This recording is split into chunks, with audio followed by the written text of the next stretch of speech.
Mercoledì 12 febbraio, buongiorno Sicilia da Angelo Gagliano. E da Emanuela Corsi, buongiorno.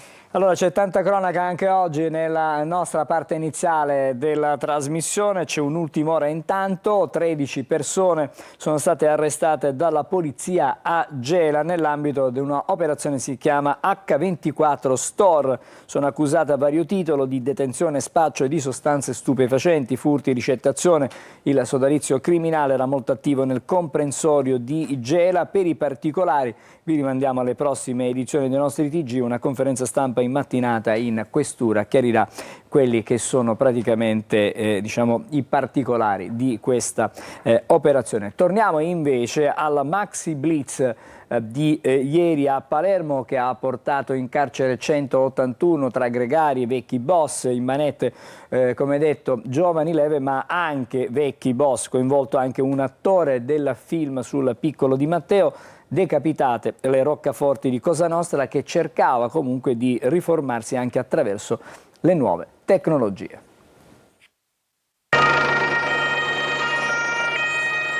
Le sirene squarciano il silenzio della notte di Palermo, una notte di arresti per mafia nel capoluogo, 181 persone in manette, oltre 1200 militari impegnati. Sono numeri impressionanti per un blitz che mette in ginocchio Cosa Nostra nel cuore dei suoi mandamenti. San Lorenzo, Porta Nuova, Santa Maria di Gesù, Bagheria, Pagliarelli e Noce. È una mafia che adesso si allinea ai nuovi dettami tecnologici e fa riunioni in video call o utilizza criptofonini per gli incontri da remoto. Sono smartphone che usano metodi di crittografia per proteggere i vari sistemi di comunicazione.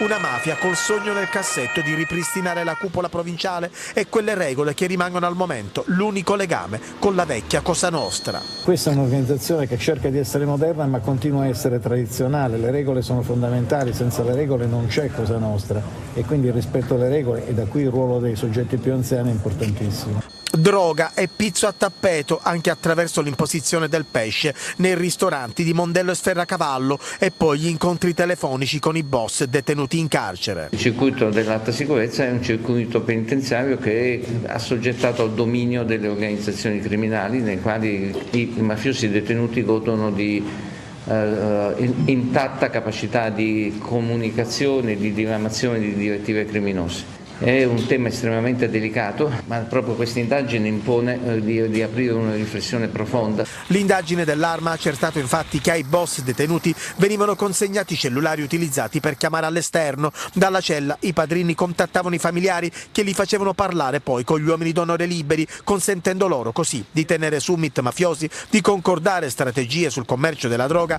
e anche di commissionare vendette e agguati.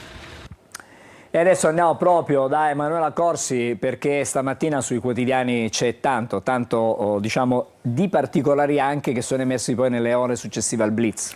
Sì, intanto possiamo dire che l'apertura di tutti i quotidiani regionali, vediamo per esempio Repubblica Palermo che scrive gli affari dei nuovi boss, la retata con 181 arresti, l'indagine alza il velo su vecchi e nuovi interessi di Cosa Nostra, droga ed estorsioni in primo piano, ma il business proviene anche dalle scommesse online. E poi nei verbali, pestaggi e minacce, le sentenze dei clan emesse in videochiamata, caccia all'avvocato, quindi il ruolo chiave di questo avvocato che soffiava le notizie ai mafiosi. Il procuratore De Lucia dice: i padrini scarcerati tornano sempre a delinquere, perché poi è quello che è emerso, cioè che comunque la cupola veniva riorganizzata dai boss che appunto venivano scarcerati.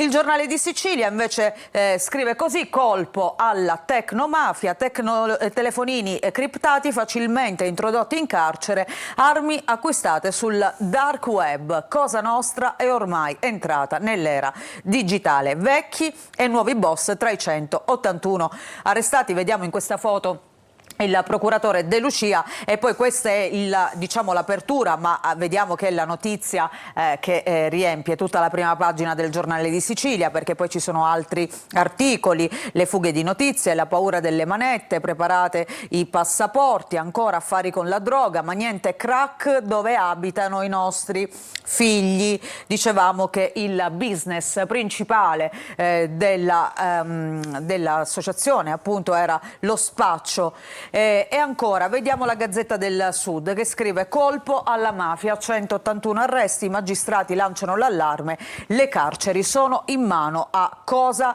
Nostra. Maxi blitz a Palermo contro le cosche, impiegati 1200 carabinieri, intercettati i telefonini criptati appunto dei boss.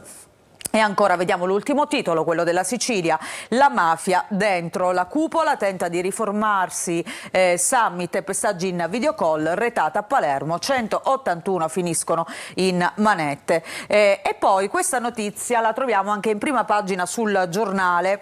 E leggiamo: blitz antimafia, lo Stato non arretra, oltre 180 arresti, i boss intercettati, meglio lasciare il paese. E poi Cosa Nostra è morta, la legge non l'ha capito, le resistenze della burocrazia.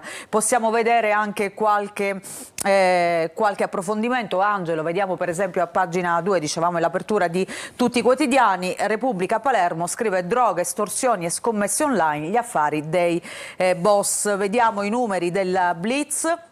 Sono 4 i mandamenti di Cosa Nostra sgominati dall'operazione dei Carabinieri. Si tratta di Tommaso Natale, Porta Nuova, Santa Maria di Gesù e Bagheria.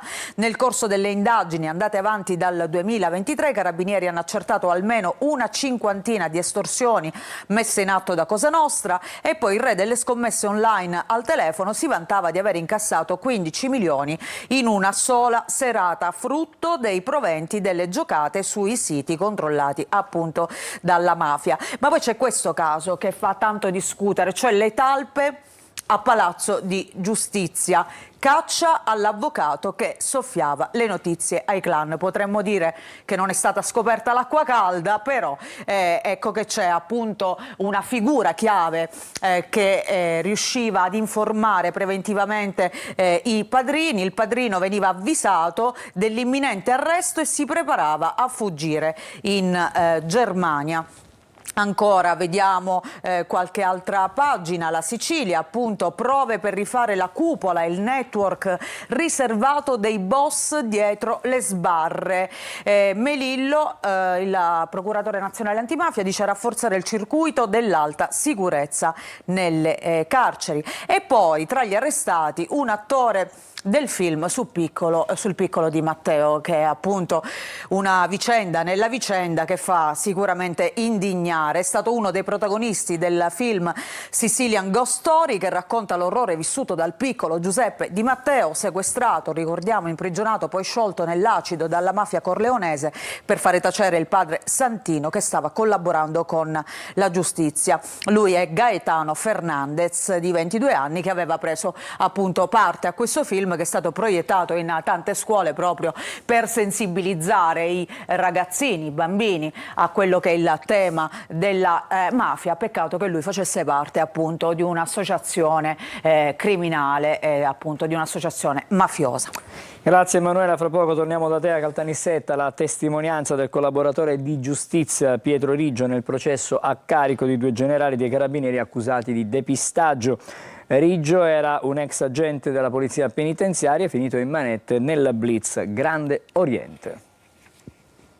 Una deposizione fiume, quella resa oggi dal pentito Pietro Riggio nel corso di un nuovo processo per depistaggio che si celebra a Caltanissetta a carico degli ex generali dei Carabinieri, oggi in pensione, Angiolo Pellegrini, storico collaboratore del giudice Giovanni Falcone, e Alberto Tersigni, entrambi per anni in forza alla DIA. Secondo la procura di Caltanissetta, rappresentata oggi in aula dal PM Pasquale Pacifico, i 2 ufficiali avrebbero ostacolato le indagini a riscontro proprio delle dichiarazioni del pentito Pietro Riggio, ex agente della polizia penitenziaria, poi arrestato con l'accusa di essere legato a clan mafiosi. Secondo l'accusa non avrebbero dato il giusto peso alle rivelazioni di Riggio, che avrebbero potuto portare alla cattura dell'allora latitante Bernardo Provenzano, e quelle relative a un progetto di attentato all'ex giudice del pool antimafia Leonardo Guarnotta. Alla sbarra anche l'ex poliziotto Giovanni Peluso, imputato di concorso esterno in associazione mafiosa, che secondo la procura avrebbe favorito la latitanza del boss corleonese.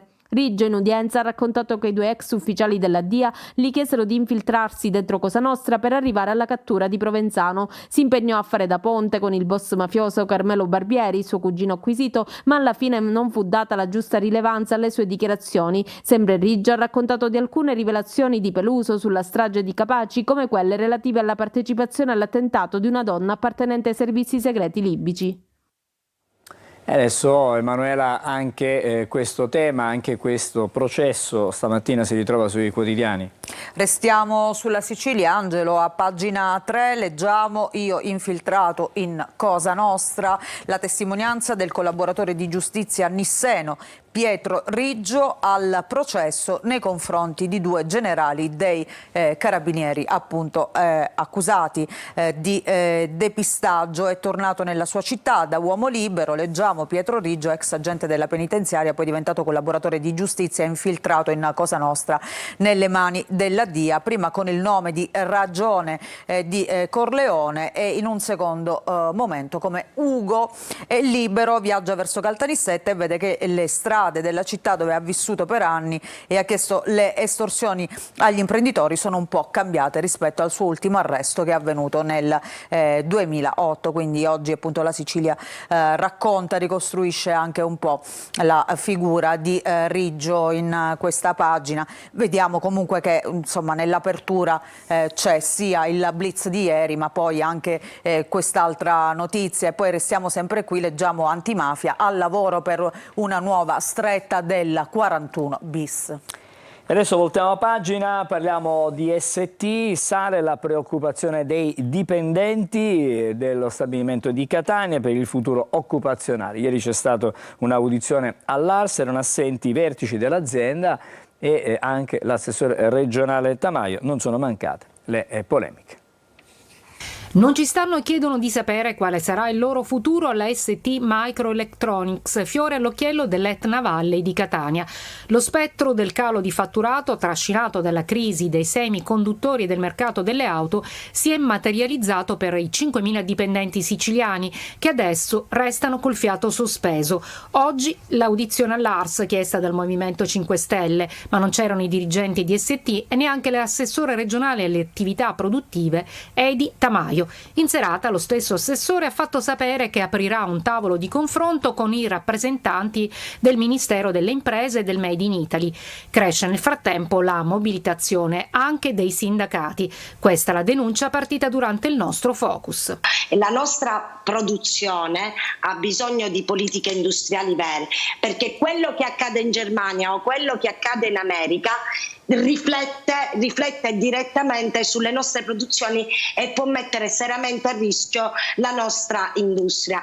Qualsiasi errore, qualsiasi cosa che non sia andata nel verso giusto non è colpa certo delle lavoratrici e dei lavoratori catanesi. La Regione farà la sua parte, fanno sapere, perché il tavolo di discussione porti a soluzioni concrete. Adesso il dialogo con il governo nazionale, che con quello francese detiene il 27% dell'azienda, sarà decisivo per la sorte dei dipendenti e del sito produttivo.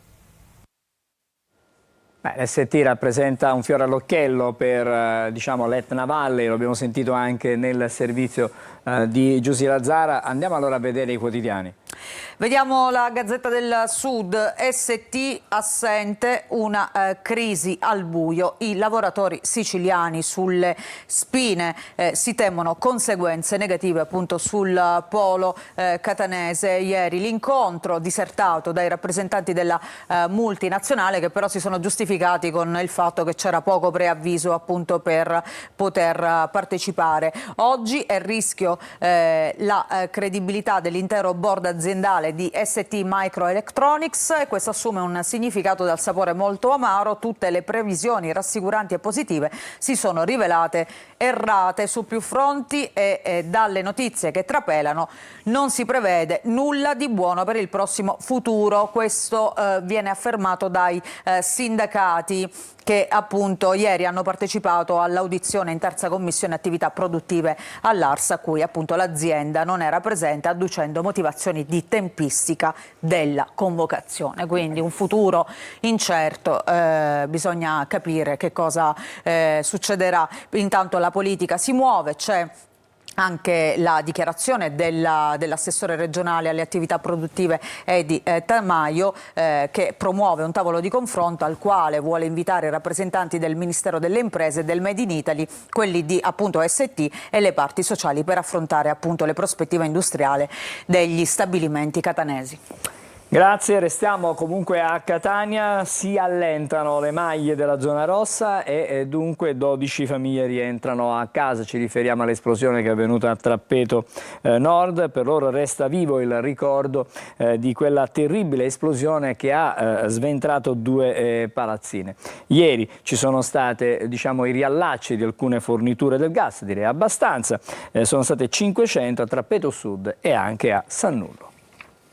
Quando vi hanno detto che potevate tornare a casa, cosa ha pensato? Ma non lo so cosa abbiamo, la felicità è stata una felicità immensa, mi hanno detto grazie a Dio, a Sant'Aito, Signore, mi ha pregato a tutti i santi del paradiso, veramente. Il sorriso di questa signora dice tutto. Dopo 21 giorni è arrivato il momento di tornare a casa. La grande paura per l'esplosione causata dalla fuga di gas che ha sventrato 2 palazzine in via Fratelli Gualandi è ormai alle spalle, ma nessuno dimenticherà la sera del 21 gennaio. Su tremore e poi subito il botto, ma il botto mi è sembrato una bomba che era da guerra. Mi sento sonnata perché non è che mi sento buona, perché sono malata magari, molto camminare. Si allentano le maglie della zona rossa, ormai ristrette alle abitazioni sotto sequestro e da vicino, oltrepassare le transenne, lo scenario è apocalittico. Marciapiedi e pavimenti saltati, verande squarciate, mobili e suppellettili sparsi dappertutto. Da queste parti tornare a casa equivale ad una nuova vita. Intanto prosegue il ripristino del gas a Trappeto Sud e Sannullo. In via delle Glorie e Tindari squadre specializzate tolgono i sigilli dai contatori e ripristinano il servizio. Entriamo anche noi ed assistiamo all'accensione dei fornelli. Ecco. E gas fu, possiamo dirlo. Finalmente dopo 3 settimane, una disorganizzazione, malinformazione, ce l'abbiamo fatta arrivare il gas a casa, accendere il riscaldamento, l'acqua calda e non andare più da parenti e amici a farsi una cavolo di doccia. Entro questa settimana il gas dovrebbe tornare anche a San Giovanni Galermo Alta e gli sfollati, la loro attesa per una collocazione continua, e diventa un caso per il Consiglio Comunale l'ipotesi dell'abitazione abusiva di via Goffredo Mameli. Tra imbarazzi e malumori è stato necessario richiedere il rinvio della seduta. Emanuela. Vediamo la Sicilia Web oggi, Angelo, vediamo questa notizia appunto sul nostro giornale online. Riattivate 500 utenze del gas a Sannullo. Todaro, il presidente di Catania Rete Gas, dice entro il fine settimana verrà completata l'opera nel resto del quartiere e a Trappeto Sud. Appunto, dicevamo, sono state riattivate 500 utenze del gas dopo l'esplosione dello scorso 22 gennaio avvenuta a Trappeto Nord. A confermarlo è il presidente Todaro. Nella sola giornata di oggi, cioè ieri, sono state attivate 500 utenze a Sannullo e dentro questo fine settimana verrà completata l'opera di riattivazione del gas metano nel resto del quartiere e a Trappeto Sud. Quindi piano piano si cerca di tornare alla normalità. Adesso il calcio, perché ieri si giocava la semifinale di ritorno di Coppa Italia di Lega Pro, è andata male al Trapani che è stato, diciamo, travolto 3-0 dal Rimini e la formazione granata dice addio alla Coppa Italia. Vediamo e sentiamo il servizio. Rimini 3, Trapani 0. Questo è il verdetto della semifinale di Coppa Italia di Serie C. Nell'occasione il Rimini ha dimostrato di essere squadra ben collaudata e affiatata. Il Trapani, rivoluzionato nell'organico a gennaio, squadra vera ci deve ancora diventare, chissà quanto ancora ci vorrà. In pratica non c'è stata partita perché nel primo tempo il portiere Granata Uicai e un palo colpito da Parigi al 13° hanno impedito al Rimini di andare al riposo in vantaggio. Il portiere Granata già al quarto deve compiere il primo intervento su una conclusione di Parigi, ripetendosi poi al 31° su un tiro di Ubaldi. Per 40 minuti in pratica squadra e tecnico Granata sono rimasti a guardare le giocate del Rimini, accennando una flebile reazione solo negli ultimi 5 minuti. Unico tentativo di far male, la semi rovesciata senza successo di Anatriello al 24°. Nell'intervallo Torrente ha cambiato modulo e fatto ricorso alla panchina. Trapani più manovriero a centrocampo, ma nulla più, finché al 74esimo, su un calcio di punizione dal limite, Cioffi, complice una indecisione di Ucai, non ha sbloccato il risultato.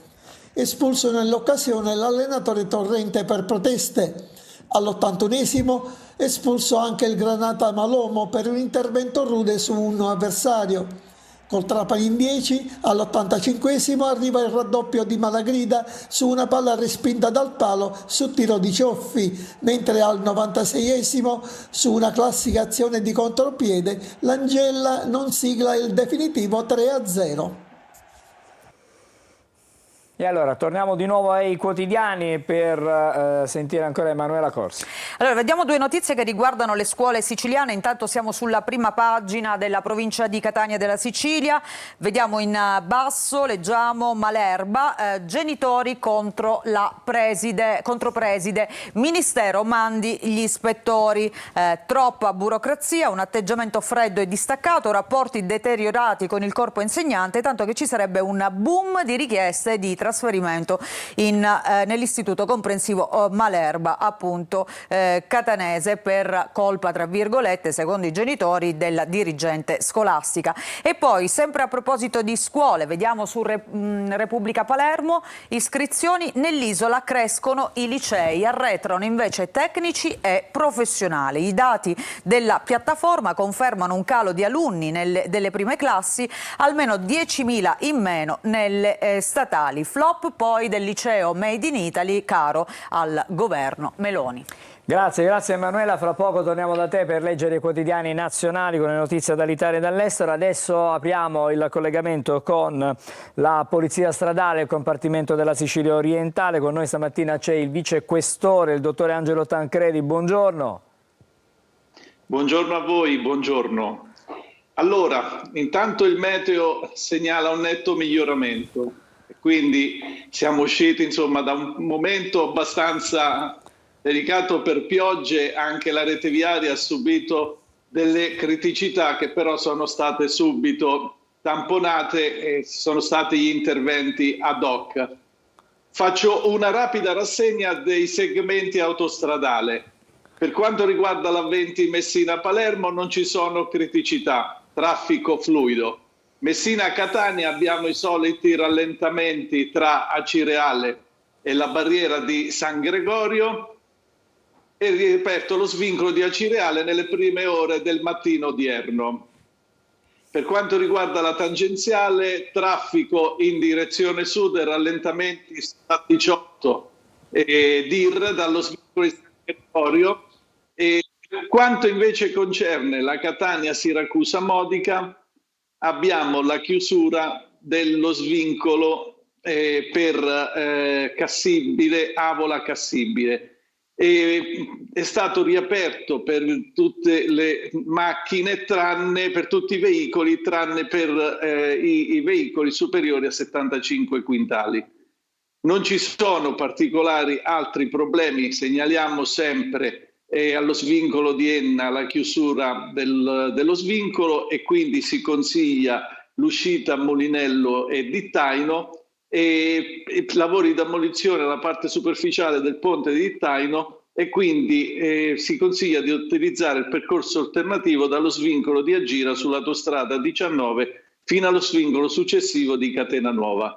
Per quanto riguarda la viabilità ordinaria non ci sono particolari segnalazioni da rilevare. L'unica cosa che raccomando in chiusura è quello di vedere di non utilizzare apparecchi telefonici alla guida, perché per qualsiasi rilevazione fatta da operatori di polizia è sempre prevista la sospensione della patente di guida.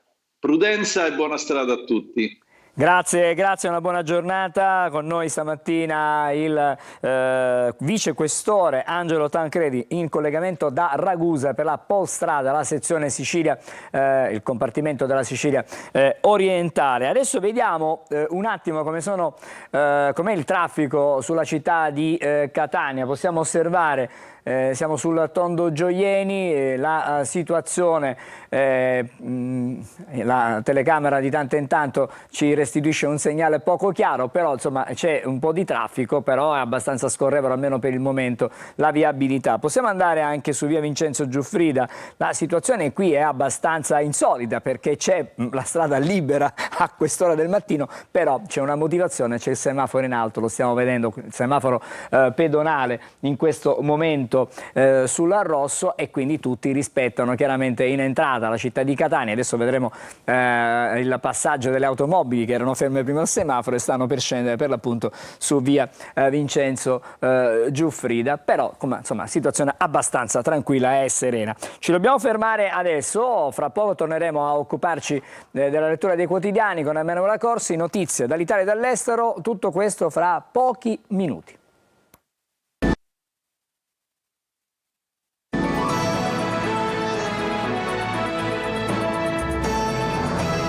Di nuovo insieme a Buongiorno Sicilia, il momento della rassegna stampa nazionale con Emanuela Corsi.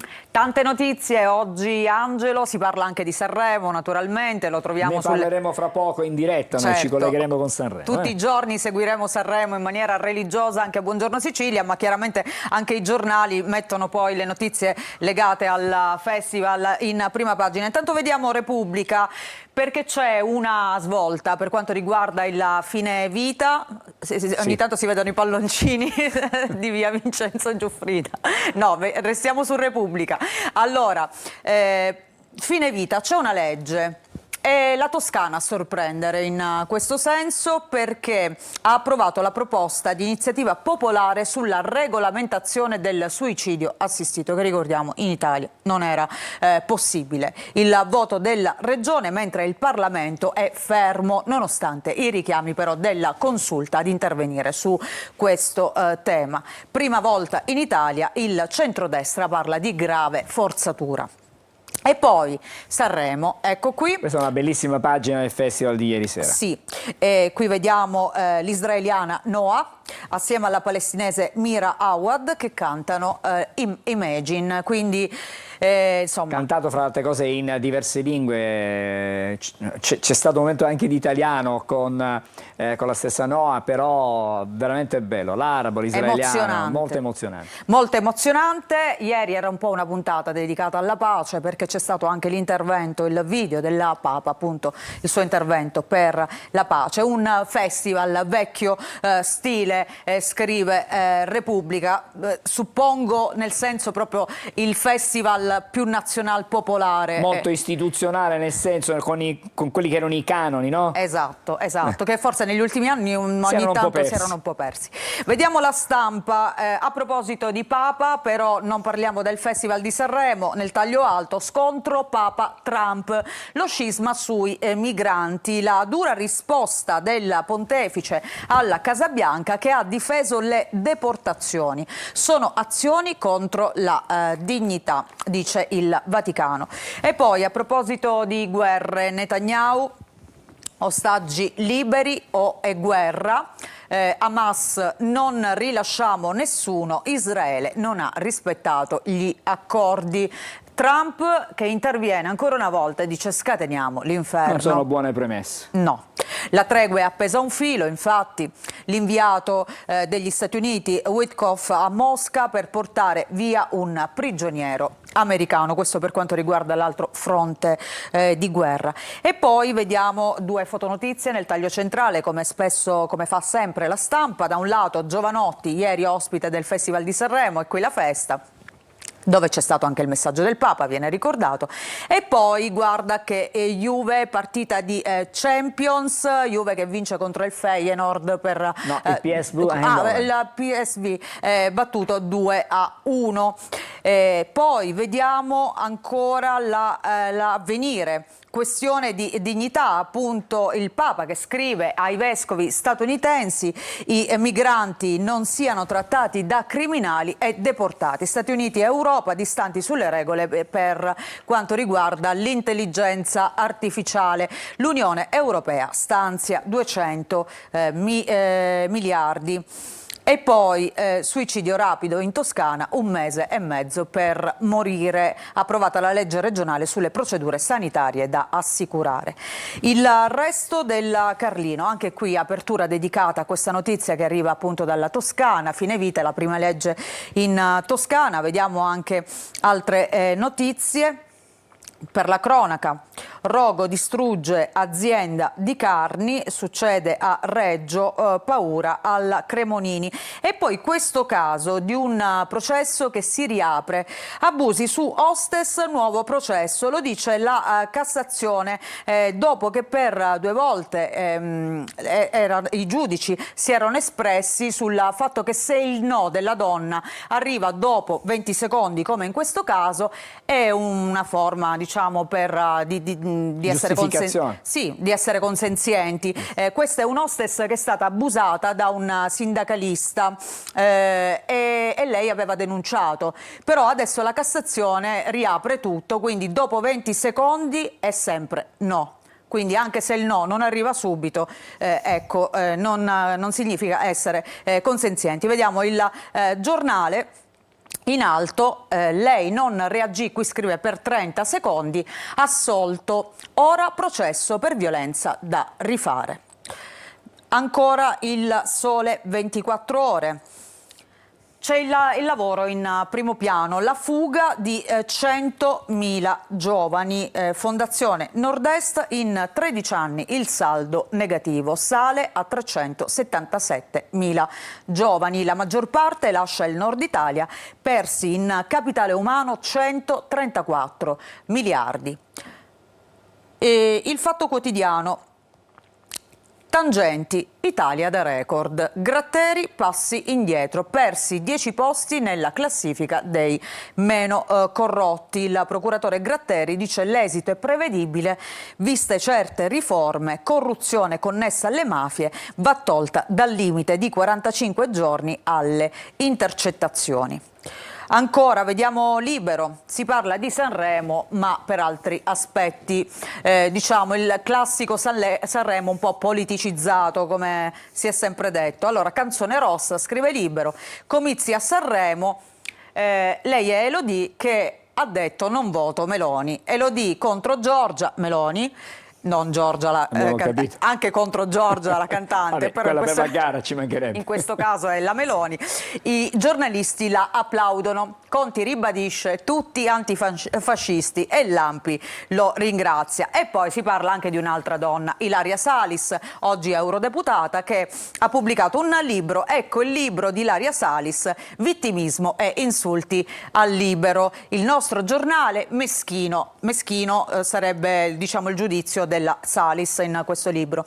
A proposito di Sanremo, ecco qui Il Tempo, l'unica faccetta nera, naturalmente stiamo parlando di quotidiani di destra, quindi l'unica faccetta nera, e vediamo la foto di Conti che è sempre particolarmente abbronzato, ecco, giocano un po' su questa cosa, la surreale polemica sull'antifascismo e gli applausi a Elodie che attacca Meloni. Ormai non si può più nemmeno guardare il Festival di Sanremo in santa pace, scrive Il Tempo, grazie a Carlo Conti che almeno ci lascia scherzare sulla sua abbronzatura. E poi c'è un'intervista al generale Vannacci, non mi vogliono, me ne frego, basta con l'ideologia rossa. Vediamo velocemente qualche altra prima pagina dalla Nazione. Vediamo qualche notizia, ecco, il Papa, musica strumento di pace, nel taglio centrale, il pontefice si collega con l'Ariston, la partenza tra commozione, impegno e canzoni. E ancora, vediamo Il Giorno.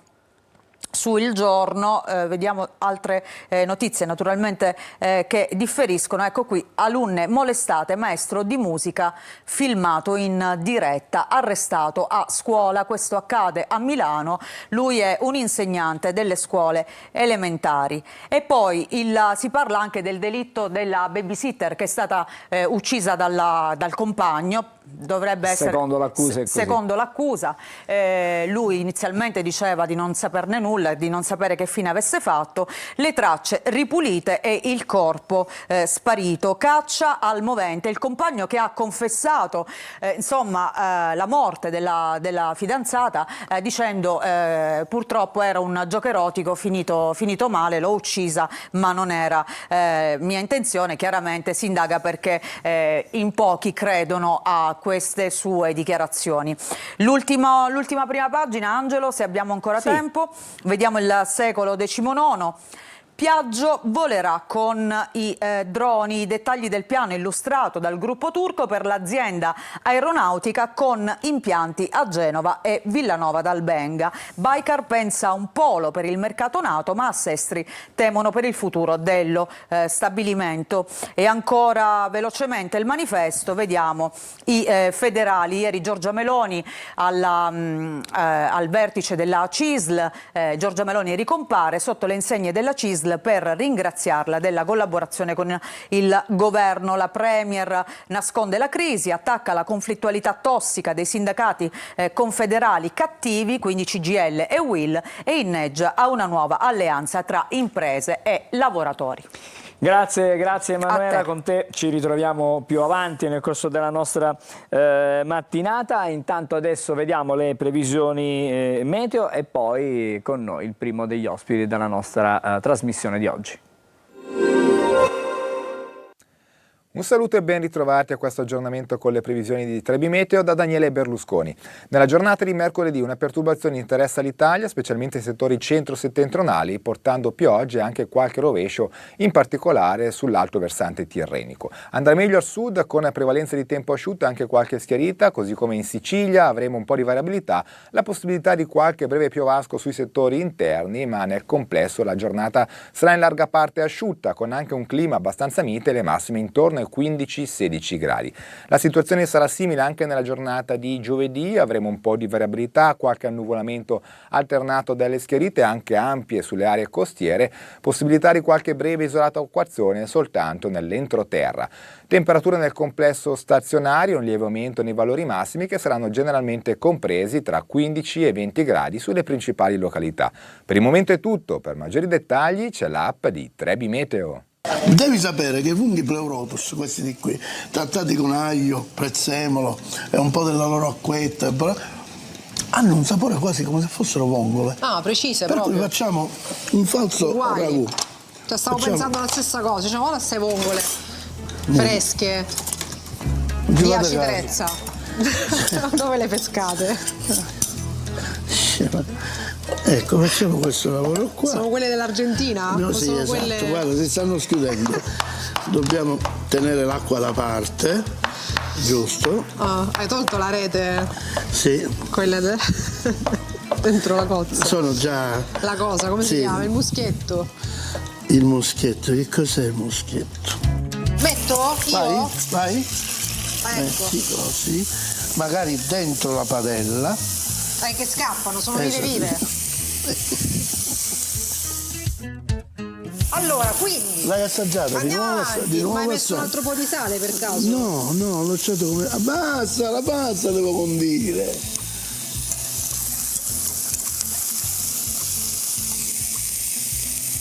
Com'è?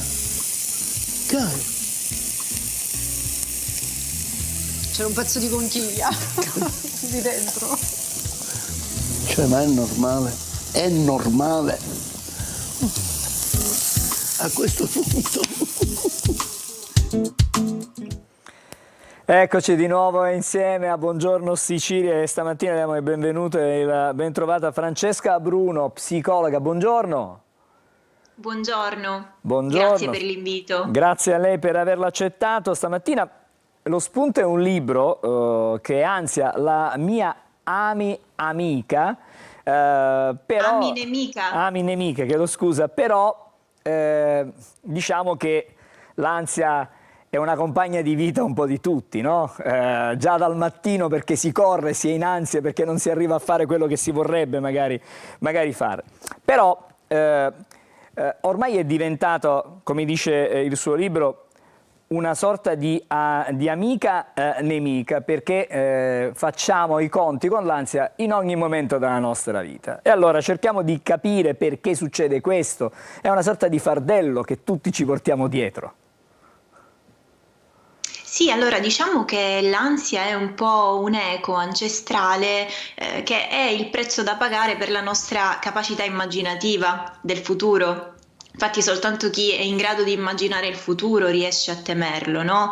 Ed è un fardello, come dice giustamente lei, che ci trasciniamo sin dai tempi del Pleistocene, perché proprio il taglio che ho scelto di dare al mio libro è stato un po' anticonformista rispetto già alle opere presenti nell'editoria.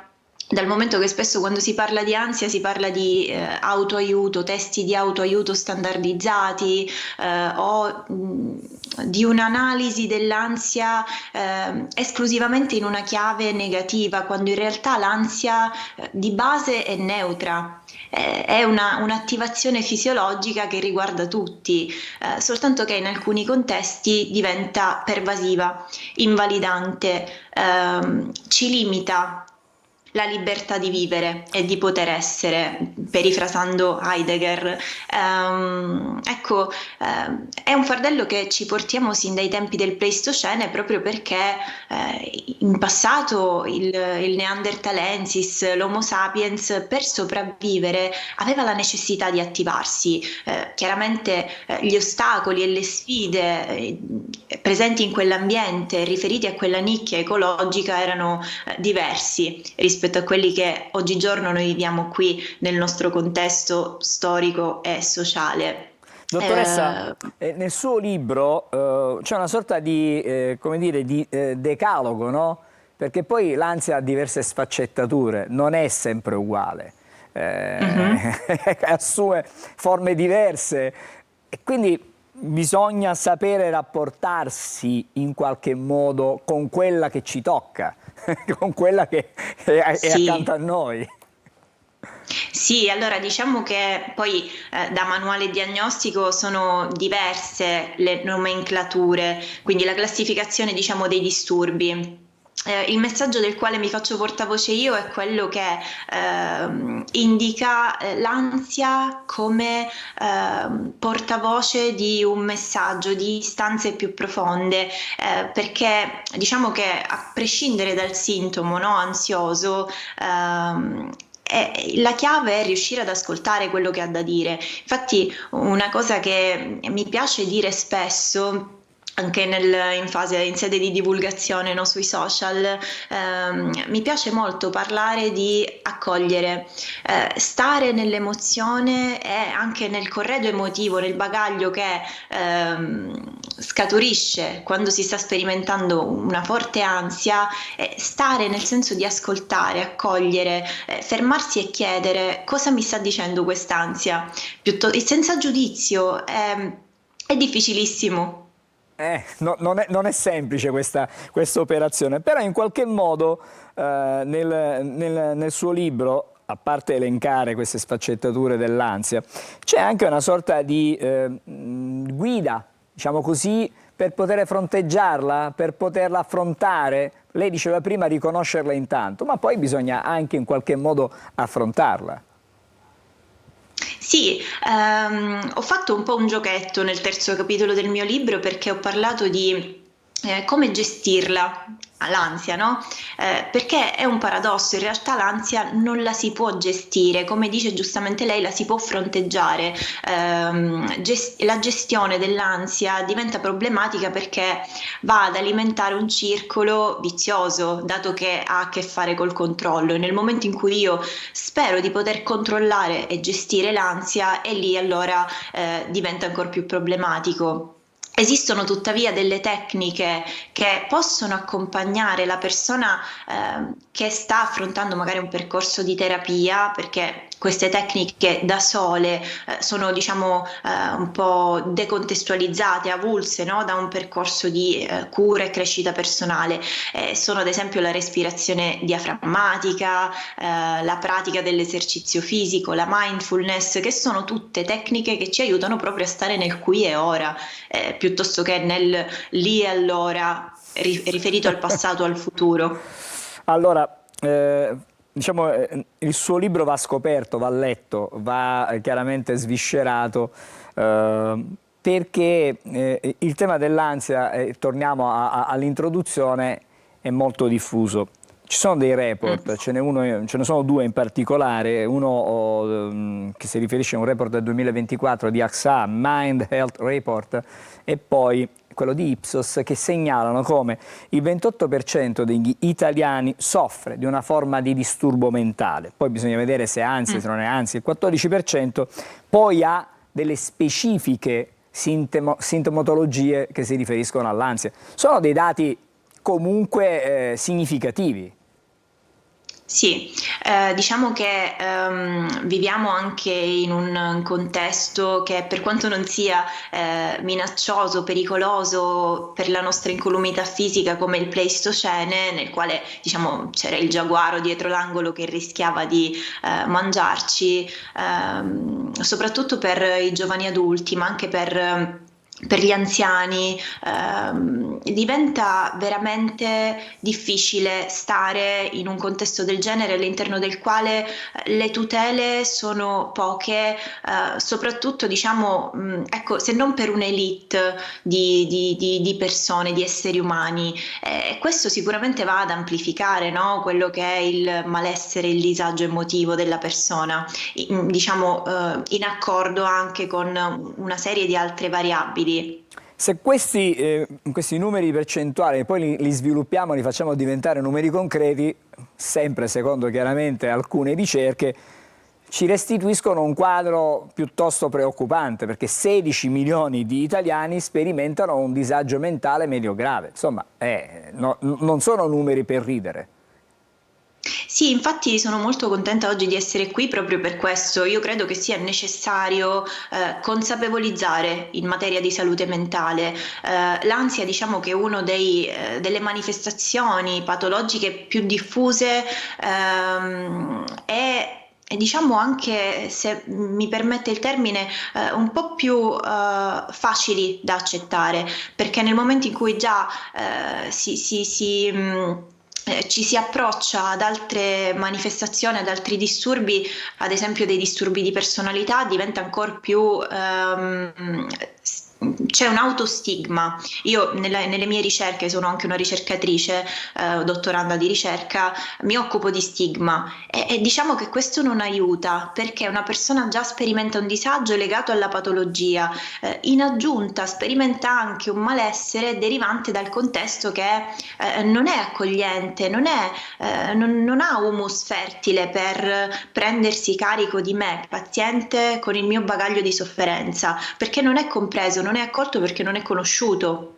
E quindi noi è lì che dovremmo lavorare, sul far conoscere la malattia mentale e anche emanciparci dalla visione dello psichiatra che ci rincorre con la siringa in mano per curarci, no?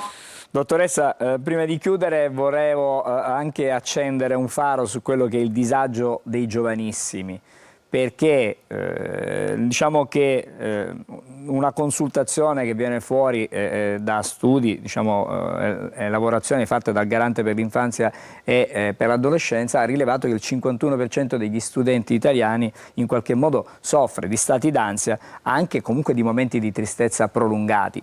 Voglio dire, i ragazzi vanno seguiti, vanno attenzionati, e per questo bisogna trovare anche delle soluzioni. Sì, infatti proprio nell'ultimo capitolo del mio libro parlo proprio in ragione di questa situazione, questa condizione complessa di alfabetizzazione emotiva. È uno step necessario che secondo me dovrebbe essere reso obbligatorio nelle scuole di qualsiasi grado. Alfabetizzare sulle emozioni, dare un ABC dell'emozione ai ragazzi, ai giovanissimi, affinché riescano a riconoscerle e riconoscersi nel momento in cui sperimentano una determinata emozione, proprio per riuscire a stare in essa e accoglierla senza giudizio, perché spesso poi diventa un cane che si morde la coda, nel senso che magari la persona sperimenta ansia o sperimenta una forma di disagio legato alla malinconia, alla tristezza, demoralizzazione, che poi non riuscendo ad accogliere e a verbalizzare soprattutto, e allora si può trasformare in un agito, quindi ad esempio delle problematiche dal punto di vista comportamentale o la dispersione scolastica, ecco. Dottoressa, grazie intanto per essere stata con noi. La lettura del suo libro La mia ami nemica, attenzione l'ansia, virgola, la mia ami nemica, un libro da leggere per esplorare diciamo questo tipo di mondo, che poi non è tanto lontano da tutti noi, perché abbiamo visto che i numeri dicono che insomma tanti italiani hanno di questi problemi. Buon lavoro e una buona giornata. Grazie mille, a lei. Grazie, una buona giornata. Ci fermiamo ancora e fra poco andremo a Palermo con Marco Gullà. Tutto questo fra pochissimo.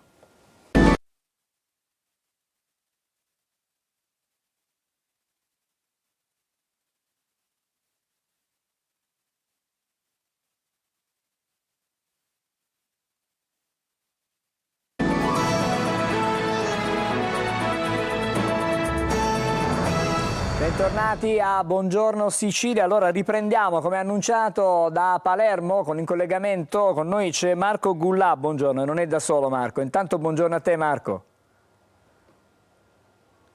Adesso magari ti sentiremo fra non molto, vedremo un attimo cos'è che non va. Marco è con un gruppo di lavoratori che a un certo punto ha deciso di rilevare il bar che era stato, diciamo, confiscato. Mi senti adesso ti sento Marco. Okay, allora, perfetto, ci racconti ottimo. tu che cosa, dove sei e con chi sei? Come Sanremo del Resto Angelo, i primi 30 secondi non si sono sentiti. Qui siamo con un gruppo di lavoratori, un gruppo di dipendenti che da dipendenti sta facendo una sorta di metamorfosi e stanno diventando titolari. Perché? Spieghiamo velocemente cosa è successo. Loro lavoravano in questo bar che vedete, il bar Chantilly 2, che è stato poi confiscato a un imprenditore tramite l'articolo del codice antimafia, l'articolo 48. Loro, se appunto riescono a formare una cooperativa, possono, tra virgolette, intestarsi questo bene e ovviamente tramite anche i fondi del Mise attivare un'attività. Quello che stanno praticamente facendo, in sintesi, da dipendenti a titolari.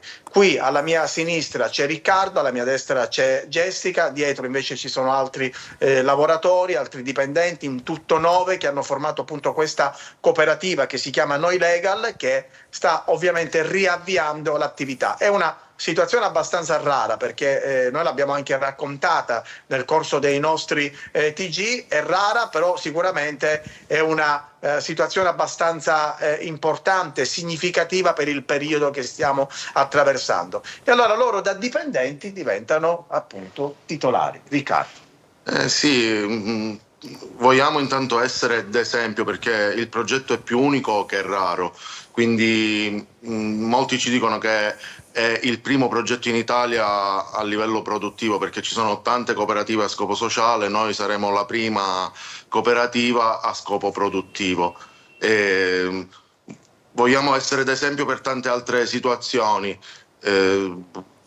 Siamo pronti per affrontare questa avventura, perché non è semplice, come dico sempre è dura, ma ce l'abbiamo fatta a formare questa cooperativa grazie al sostegno di Confcooperative, grazie al sostegno degli amministratori che hanno svolto l'attività fino ad oggi, e quindi insomma è sicuramente una tappa l'hanno raggiunta, perché hanno ovviamente già attivato, soprattutto iniziato poi quelli che dovranno essere i lavori, però attendono i fondi del Mise, i fondi quindi del governo, per iniziare insomma i lavori che poi porteranno alla riapertura di questo bar, che non si chiamerà più come prima, ma si chiamerà Articolo 48. Jessie. Sì.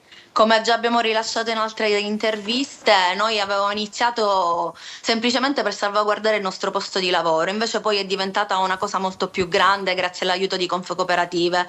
E appunto tramite loro siamo arrivati a questo nome, Articolo 48, che è tratto dal codice antimafia per il sequestro dei beni confiscati, appunto, e quindi siamo arrivati a questo nome. È un bel nome, Angelo, anche perché è abbastanza, diciamo, come abbiamo detto poc'anzi, sintomatico per il periodo che stiamo, diciamo, attraversando. Ieri c'è stata una maxi retata antimafia e ovviamente qui parliamo di un'altra situazione, però volendo possiamo anche intrecciarla con il periodo che purtroppo viviamo, e soprattutto per quello che c'è a Palermo. Ad esempio mi viene da chiedere a Riccardo, dico, voi state... Insomma, ormai siete tutti imprenditori in questo momento, siete dipendenti e imprenditori, però quando lavoravate qui sicuramente le condizioni di lavoro non erano tali a quelle che magari affronterete in futuro. Beh, certo, perché lavorando con l'amministrazione giudiziaria bisogna fare tanti e tanti sacrifici, però... Speriamo che questi sacrifici possano portare a tanto bene per l'azienda. Abbiamo avuto qualche problemino di attrezzatura, qualche problemino con frigoriferi, eccetera, eccetera.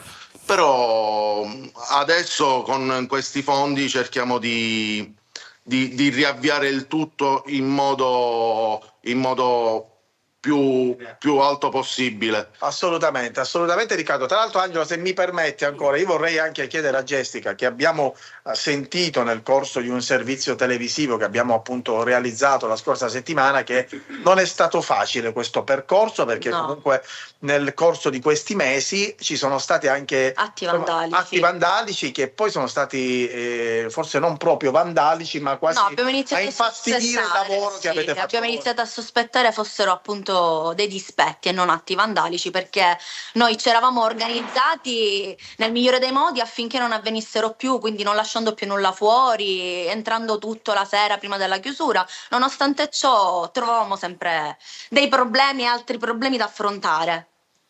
Dei problemi da affrontare sicuramente, Angelo, di problemi ne hanno diversi, però sono tutti giovani, li vediamo qua. Appunto tutti ragazzi che hanno 30 anni, chi ha famiglia, chi ha mutui, chi ovviamente deve affrontare il quotidiano, e possiamo dire che sono sicuramente un esempio, una copertina magari anche da valorizzare, perché qui c'è impegno, c'è dedizione, c'è sacrificio, c'è soprattutto tanto lavoro, e soprattutto questo tanto lavoro vi porterà fra qualche mese magari all'apertura, alla riapertura di questo locale. Avete paura, avete timore, siete preoccupati per quello che vi aspetta, Jessie? Allora, se dobbiamo guardare al passato dovremmo avere paura, e invece l'obiettivo è un altro: far capire che c'è speranza per un futuro migliore. Quindi sappiamo che Confcooperative non ci abbandonerà mai, saremo protetti sia umanamente che fisicamente. Quindi no, io voglio gridare a voce alta che no, non abbiamo paura, assolutamente no. Questo è un bello spot, Angelo, un bello slogan. Io direi anche di chiudere con Riccardo, perché ovviamente abbiamo parlato di lavoro, abbiamo parlato di quello che un po' vi aspetta, ma la domanda è adesso te ne faccio un'altra e ti chiedo: quando avete capito, deciso e soprattutto percepito che comunque si poteva fare qualcosa di più su questa attività? Potevate comunque tramite appunto cooperative accedere ai fondi e soprattutto tra virgolette prendervi questo bene confiscato. Allora, tutto inizia un annetto fa, che c'è stata proposta questa cosa perché il bene è andato in confisca, quindi c'è stata fatta la proposta di formare una cooperativa e per amore di questo posto e per amore di questa professione abbiamo deciso tutti quanti di fare questo passo. Ci sono state delle mancanze, ovviamente, c'è stato qualcuno che ha abbandonato perché non ha creduto in questo progetto, siamo rimasti quelli forti, quelli che ci credono e quelli che hanno voglia di stringere ancora un po' di denti. A Palermo si dice gli stretti stretti. Gli stretti stretti, sì, assolutamente. Cerchiamo di stringere i denti per un altro paio di mesi. Speriamo fine primavera, inizio estate di poter essere già operativi e di accogliervi tutti. Accogliervi tutti, Angelo, quindi sei anche tu invitato con la redazione di Buongiorno Sicilia e di Telecolor per questa apertura, o meglio riapertura, che sarà sicuramente entro il periodo estivo. Grazie allora, in bocca al lupo per questa avventura che vi apprestate a vivere e adesso noi voltiamo assolutamente pagina. Grazie, buon lavoro a Marco. Chiaramente abbiamo già fatto in bocca al lupo a questi volenterosi, chiamiamoli così, volenterosi che non si sono fermati davanti a nulla, davanti alle difficoltà. Fra poco parleremo del Festival di Sanremo. Andremo a Sanremo da Veronica Barbarino, ci racconterà la prima serata e ci proietteremo ovviamente anche a quello che è successo, che succederà questa sera. Tutto questo fra pochissimo.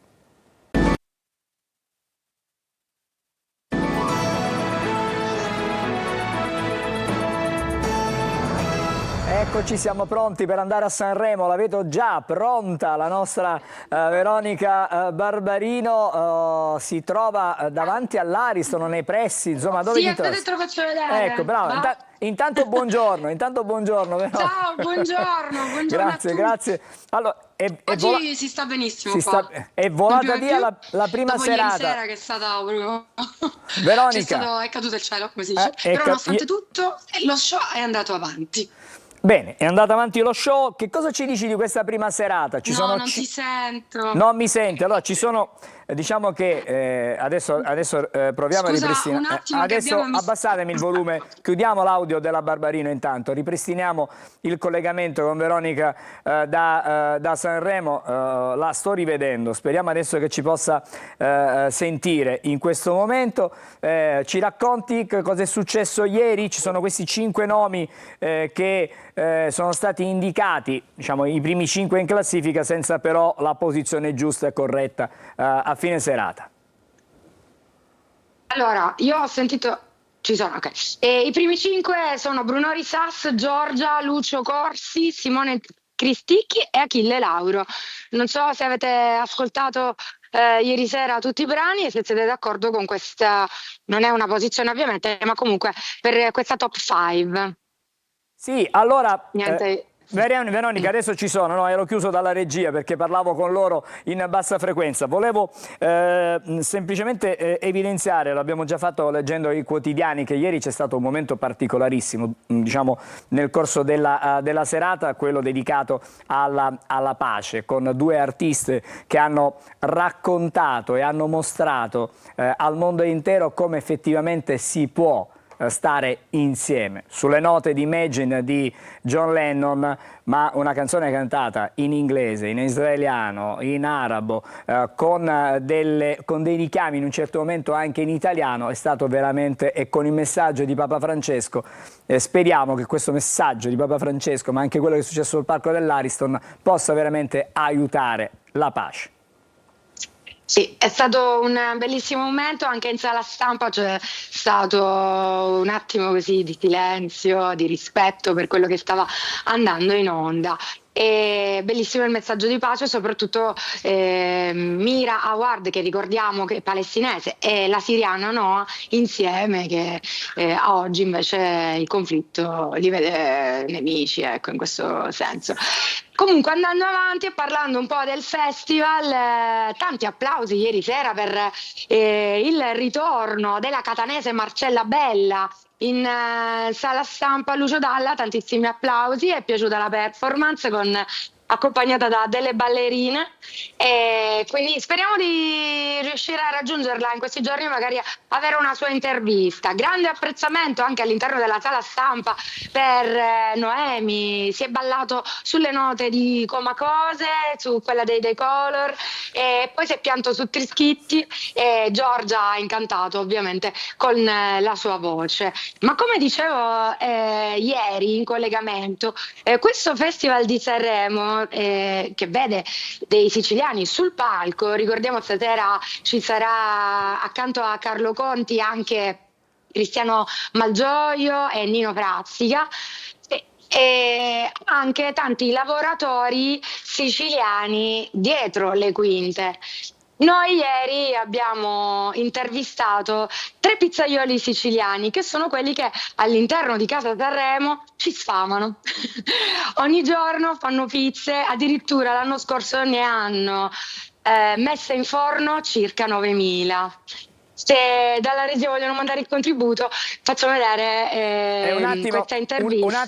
Un attimo, perché mi dicono che non è pronto il contributo e quindi non lo possiamo vedere. Magari proveranno a recuperarlo nel corso di questo collegamento. Speriamo, chiedo chiaramente conferme alla regia di questo. Volevo però parlare con te di quello che sarà la serata di oggi, perché ieri abbiamo visto tutte e 29 le canzoni in gara. Stasera non le vedremo tutte, ne vedremo una parte.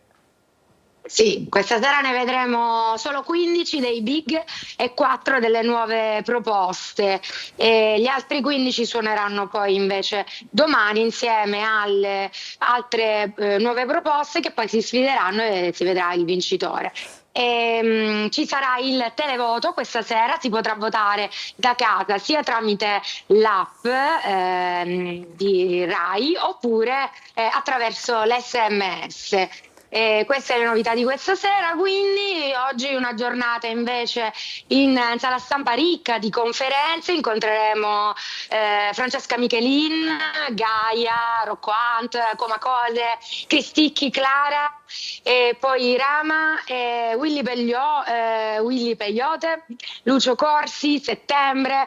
Comunque un fitto calendario, avremo tanto domani quindi da raccontare. Sì, volevo dirti che stasera sul palco dell'Ariston ci saranno altri ospiti. Ieri abbiamo visto ad esempio Giovanotti, che ha trascinato partendo praticamente davanti all'Ariston con questa super orchestra, chiamiamola così, una super band che ha animato praticamente l'ingresso dell'Ariston, e poi ancora abbiamo visto altre belle interpretazioni. Stasera ci sarà il ritorno all'Ariston di quelli che poi sono stati la rivelazione, sono partiti proprio dal Festival di Sanremo per conquistare il mondo. Parliamo dei Maneskin, ci sarà Damiano, l'ex frontman, diciamo così, che torna all'Ariston, e quindi sarà un altro momento da apprezzare.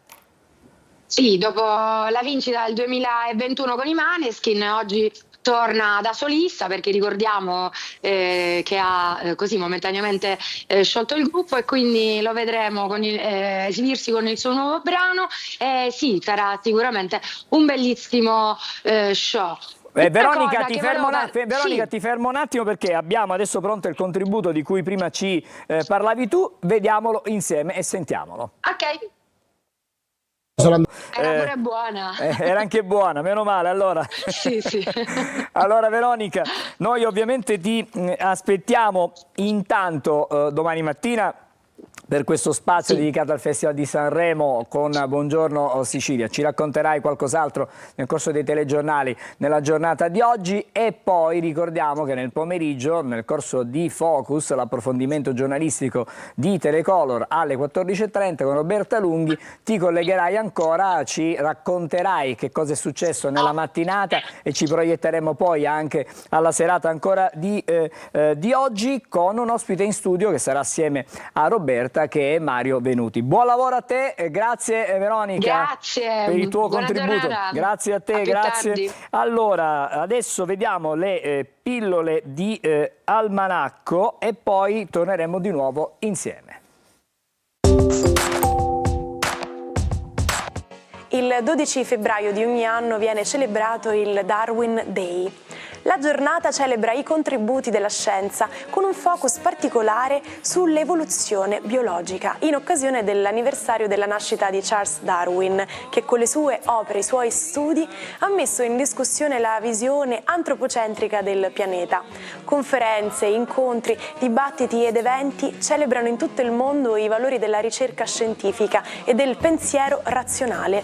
Darwin infatti ci ha fatto capire che attraverso la scienza è possibile vincere paure e pregiudizi su molte specie animali. Sapete cosa sono le neuroprotesi? Si tratta di protesi che possono essere connesse al sistema nervoso e che quindi comunicano attraverso una stimolazione elettrica, cambi di temperatura, umidità e pressione, proprio come fa la pelle umana con il tatto. Con questo tipo di sensori si potrebbe provare a restituire la sensazione tattile tramite piccoli stimoli elettrici che arrivano al cervello, ed è per questo che tantissime ricerche sono in corso ed il lavoro in team di fisici, ingegneri e medici è di fondamentale importanza.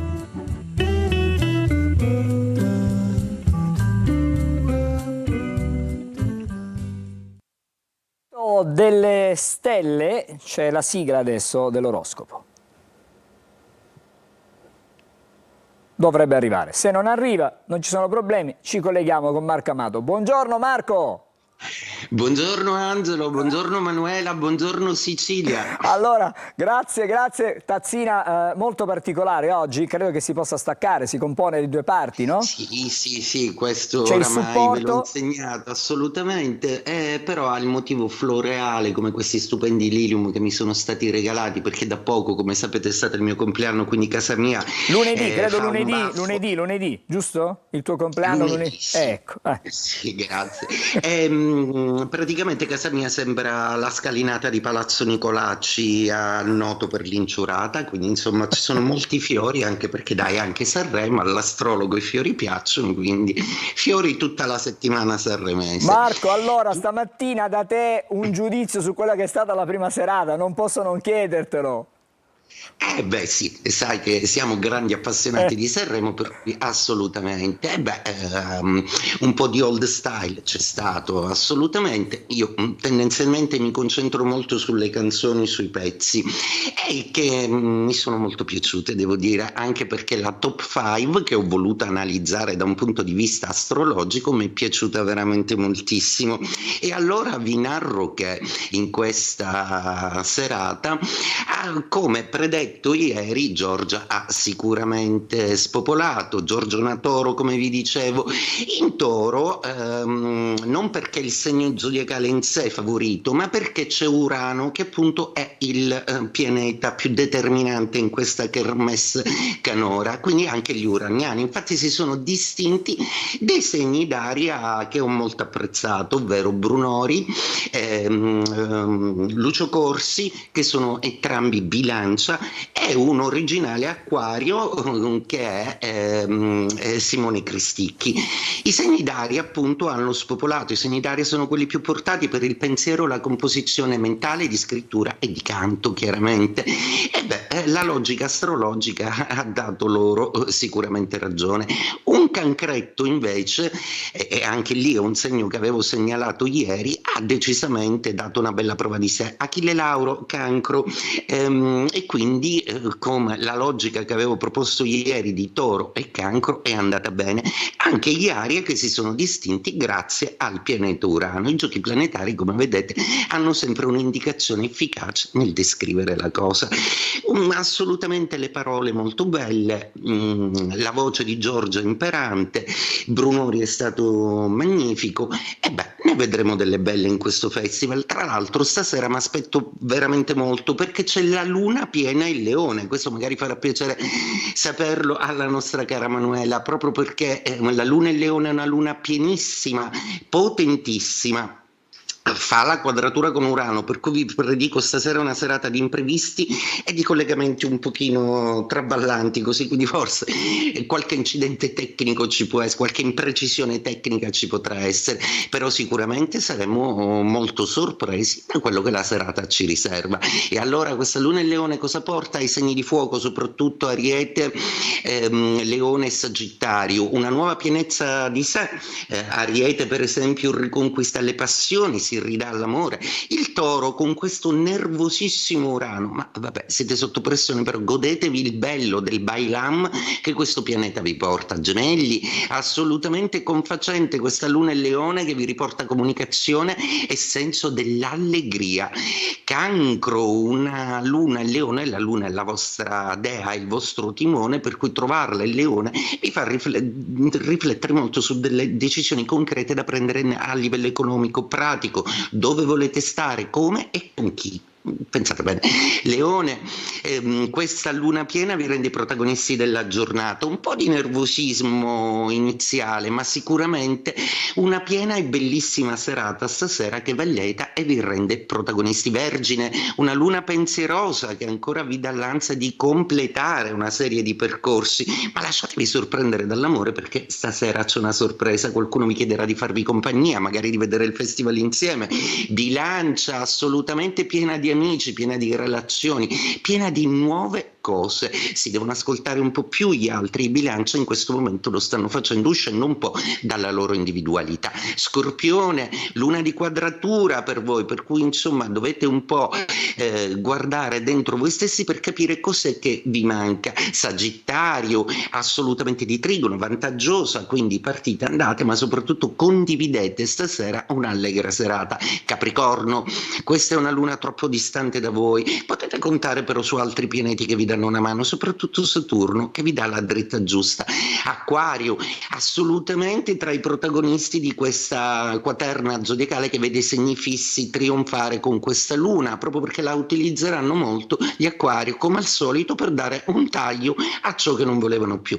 Pesci, assolutamente rapiti da questa luna che vi porta un po' magicamente a sognare e anche a sorridere di tutta una serie di situazioni di cui tenete le fila più o meno impacciatamente, ma in maniera divertita. E detto questo, auguro a tutti una splendida giornata, buongiorno Sicilia e buon Sanremo stasera. Grazie Marco, ci rivediamo domani per commentare la seconda serata del festival e anche chiaramente per l'oroscopo. Andiamo da Emanuela Corsi.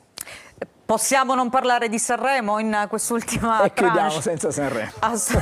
No, parliamo di Sanremo perché sul Corriere della Sera c'è un'intervista a Fedez, che è uno dei protagonisti. Lui è protagonista non solo sul palco dell'Ariston, ma in generale in questo periodo, soprattutto per le confessioni di Corona, che si professa suo grande amico, però insomma rispetto a tutto quello che sta tirando fuori, un po' di bordate no, perché ci sono anche i meme, ecco l'amico ideale, ecco, confessi una cosa a Corona, praticamente la sa al mondo. Ecco, comunque lui ha detto: non sono Iron Man, rischiavo di distruggermi, ho fatto gravi errori, la sfida è reggere l'ansia dell'Ariston. E poi Fedez che fa anche parlare per questi occhi neri che hanno fatto così, hanno scatenato il popolo del web a chiedersi come mai ha questi occhi, si vede anche in queste foto, ha degli occhi particolarmente scuri, ecco, anche qui un mistero. Ma vediamo il commento della penna dello spettacolo italiano Aldo Grasso,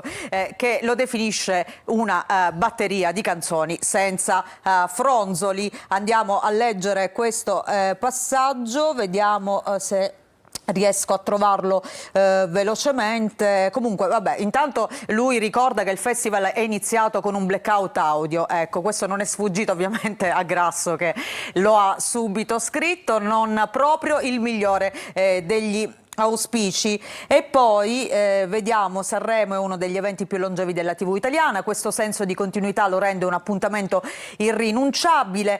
Ora è stato riscoperto anche dai più giovani, che lo seguono prediligendo i commenti social, invece lo streaming, naturalmente i canali preferiti dai giovani. E poi vediamo ancora, ecco, del resto, da come è stato presentato nei giorni precedenti dal TG1, Sanremo ha tutta l'aria di una festa aziendale, secondo appunto Aldo Grasso. Una sorta di convention ad includendum, se mi si passa l'adulterazione anglo-latina. Ci fermiamo qua. Si può. Grazie Emanuela, e noi non possiamo non chiudere anche oggi la nostra trasmissione parlando di festival di Sanremo. Andiamo all'anno passato e sentiamo la canzone che ha vinto il festival. La noia ovviamente è Angelina Mango. A tutti l'appuntamento domani mattina.